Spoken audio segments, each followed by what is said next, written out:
राजनीति की पाठशाला। अरविंद केजरीवाल को अच्छा सबक सीखा है। बहुत आक्रामक राजनीति करने वाले अरविंद केजरीवाल आम आदमी पार्टी के सर्वे सर्वा थे। दिल्ली चुनाव में उन्होंने बहुत आक्रामक प्रचार कर रखा था, लेकिन उन्हें ये नहीं मालूम था कि उनकी पार्टी इस तरीके से हार का सामना करना पड़ेगा। सबसे बड़ी बात है, मैं सही से अपना बचाव नहीं कर पाया। अरविंद केजरीवाल की यही गलती उनके लिए बहुत भारी पड़ गई। उनकी द्वारा अपनी कुछ कमियों को स्वीकार करना जनता के सामने, जैसे कि यमुना नदी को लेकर दिया गया उनका बयान, नालियों को सफाई को लेकर दिया गया उनका बयान, और ऐसे ही एक दो बयान उनके लिए भारी पड़ गए। किसी भी प्रकार से इस प्रकार से अपनी गलती को स्वीकार करना राजनीति में उचित नहीं होता, खासकर कि जब आसन्न चुनाव हो।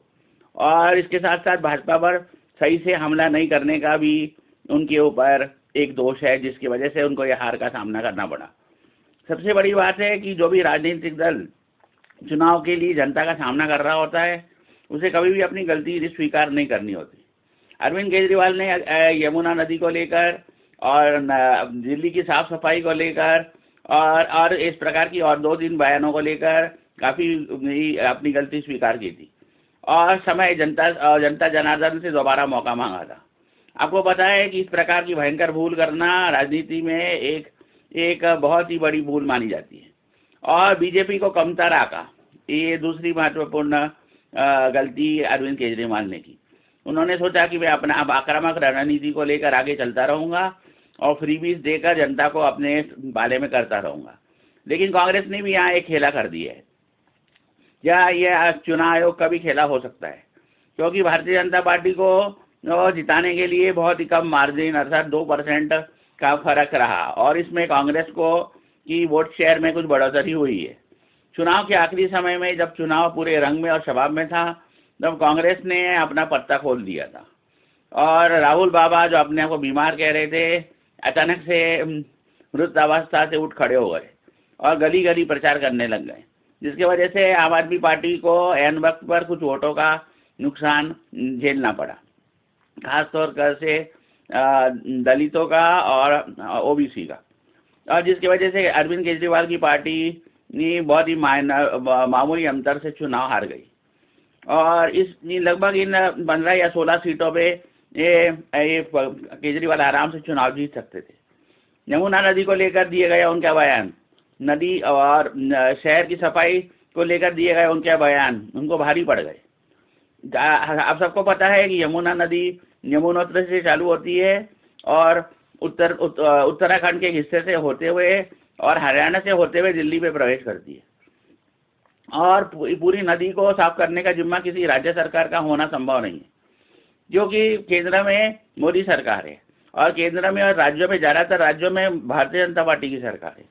इस प्रकार से यमुना नदी का दोष भारतीय जनता पार्टी पर मढ़ने में अरविंद केजरीवाल बुरी तरह से विफल हुए और अपनी खुद की ही गलती मान बैठे।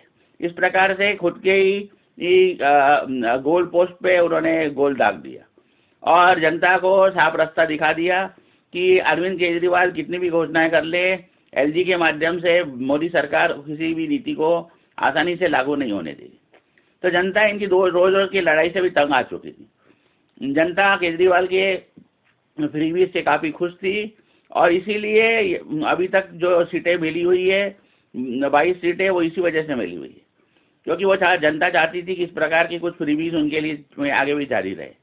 तो आप मेरे चैनल को लाइक करें, सब्सक्राइब करें और फॉरवर्ड करें। आपको पता ही है, मेरे चैनल ने पहले ही बता दिया था कि अरविंद केजरीवाल लगभग 3% वोट से हारेंगे, और ये निश्चित तौर पर बताया गया था मेरी वीडियो में। किसी भी चैनल ने आपको इस प्रकार से नहीं बताया था, और केजरीवाल की जो 3% की हार है उसका वीडियो मेरे चैनल में पहले से ही डाला हुआ है। लेकिन अरविंद केजरीवाल जैसा तेज तर्रार नेता इस प्रकार की गलती करेगा, ये एक सोच और समझ से परे है, क्योंकि आक्रामक राजनीति करने में अरविंद केजरीवाल और आम आदमी पार्टी से कोई बेहतरीन पार्टी अभी तो देश में नहीं है। तो आप मेरे चैनल को लाइक करें, सब्सक्राइब करें और अपने फ्रेंड्स को फॉरवर्ड करें। आपको पता ही है, व्यक्ति को अपने अधिकारों के प्रति जागृत रहना चाहिए, तभी वो अपने अधिकारों का बचाव कर सकता है। आज की कॉरपोरेट जगह में, वर्ल्ड में कॉरपोरेट्स बड़े आसानी से अपने अधिकारों को बढ़ाते जा रहे हैं और धनतंत्र के माध्यम से उपभोक्ताओं के और जनता के अधिकारों को कम करते जा रहे हैं। तो जब तक आम जनता अपने अधिकारों प्रति जागृत नहीं रहेगी और मेरे चैनल को लाइक और सब्सक्राइब नहीं करेगी, तब तक वो अपने अधिकारों का संरक्षण करने में पूरी तरह से सफल नहीं होगी। एक उंगली उठाकर और कह देना कि मैं हम सब वोट डाल आए हैं और आक्रामक प्रचार करने से कोई चुनाव नहीं जीते जाते।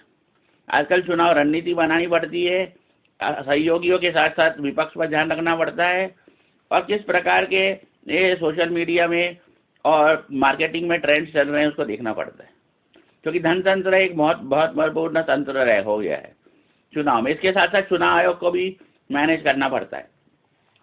तो इन सब नीतियों को देखते हुए ही कोई राजनीतिक दल जीत सकता है।